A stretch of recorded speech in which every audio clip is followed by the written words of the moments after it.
We've got more transfer news to discuss. Everything is happening, very quick. And we at EPL News, we are on track, to give you all the best bits and the latest developments going on in the transfer world. And first off, Victor, Liverpool are facing an uncertain future over Luis Diaz and Cody Gakpo. It's uncertain whether both players will stay or either one of them would leave. But in the wake of that development, reports are claiming Liverpool are considering a move for Rafael Leao. And is that a welcome decision in your opinion? Okay, look, he's fast and he's strong enough to be a prem winger, to be maybe a successful prem winger actually, but I'm not sure it will happen. First of all, Arne Slot wants to keep Cody Gakpo, and I second that. I think he should be Liverpool's first choice left winger, not Diaz. The second question is, would Leao be okay with a reduced role? He has been crucial for AC Milan for so long already. Does it mean would he be okay with starting maybe just 15 or 20 games in all competitions next season? I don't think so. Yeah, fair enough. That's the case. Whether you would come in and just be happy to be part of, Yeah. number of options there. Yeah, but moving on to Chelsea, Max. Chelsea are reportedly working on a verbal agreement with Ugo Ekitike on personal terms, but Frankfurt want 84 million pounds, and it remains to be seen if Chelsea will pay that. But the question here is simple: Chelsea have already announced the signing of Delap. So if that is the case, why do they actually need another striker, and why are they willing to even pay big money for another striker? So first of all, I heard that Jackson is probably sorry moving to Aston Villa, so they still need like a second striker, obviously. So probably they're not looking to use Delap as their main striker, and they want to sign a bit better striker on this position. But I still don't believe that Ekitike costs this much. I feel like for 84 you can sign almost any striker at the moment, even Gyökeres. Gyökeres. Yeah, so if you choose between any and Ekitike, you shouldn't sign him for this much. Yeah, in my opinion, I feel like Ekitike, in my honest opinion, Ekitike and the lab, they are not far off, They are honestly not far off in terms of transfer valuation. Like if the lab is costing you Osimhen 30, probably. well, Simen has been in the Premier League for 5 years now. So yeah. And moving on and over to you, Victor. I think maybe you might like this question. Manchester City would reportedly leave Jack Grealish, out of their Club World Cup squad. He has underperformed for a while now, and it looks like it's on his way out of the club. So the question is simple. Given the amount he was signed for, do you consider him one of the biggest Premier League flops in recent years? And do you think he still has enough quality to play for a top side? He's probably not the biggest flop in recent years. I think, like, off the top of my head, the name of Nunez comes to mind, okay?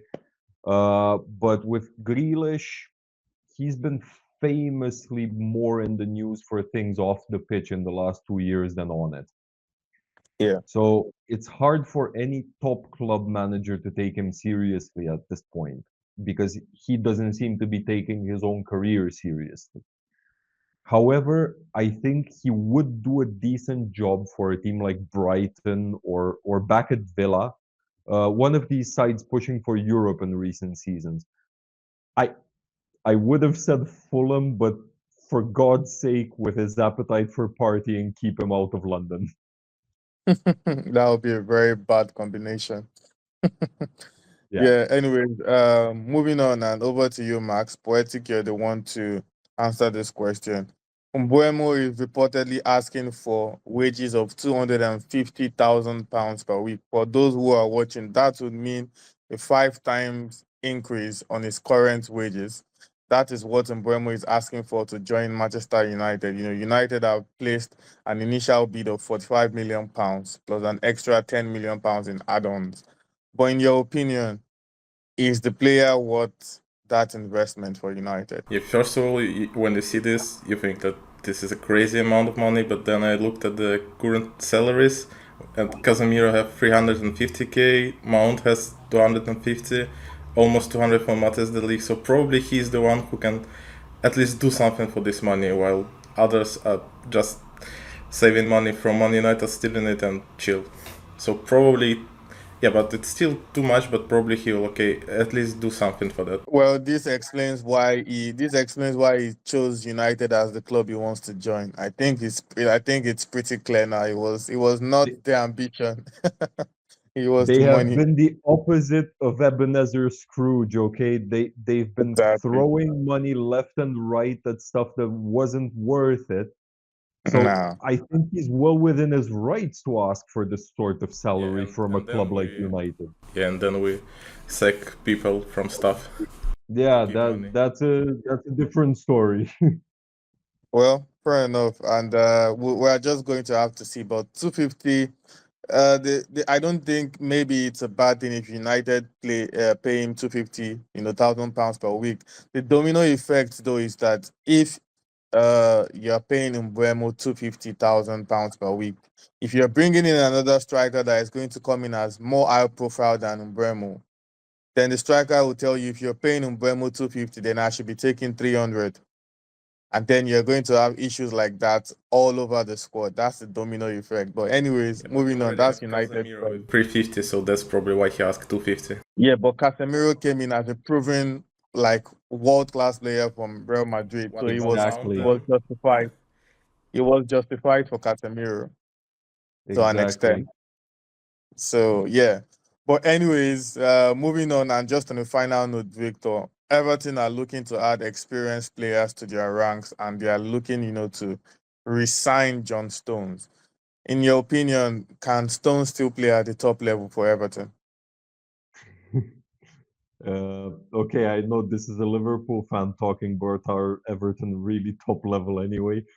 Um, Jokes aside, Stones is still a good center back. He's experienced, he's solid. He might not have a place in a stratosphere team like City or Liverpool or Arsenal anymore, but Everton could definitely benefit from having him, I think.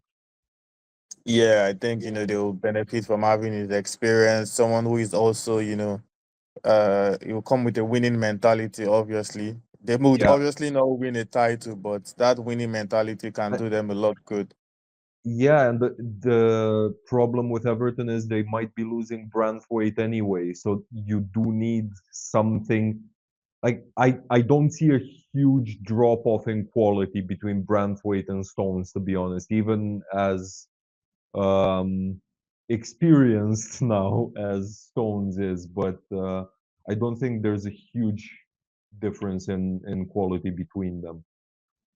Yeah, fair enough. And that's all we have in our transfer video. Everything is happening. We are on the top of everything. We'll be here to give all the latest development, all the best news, and all the best reactions on transfers and rumors as they come.